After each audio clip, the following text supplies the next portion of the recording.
森は地球の命のゆりかごです。そこには驚くほど多様な生き物であふれています。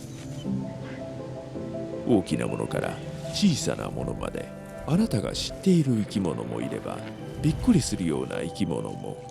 こんな小さな生き物でさえ命を支えるために大事な役割を果たしています。木や植物が育つのを助けているのです。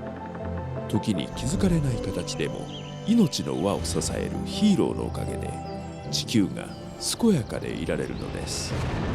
しかし今、生物の多様性は深刻な危機にさらされています。数百万ヘクタールもの森林が毎年失われています。森を大事に、かけがえのない地球を大事にしましょう。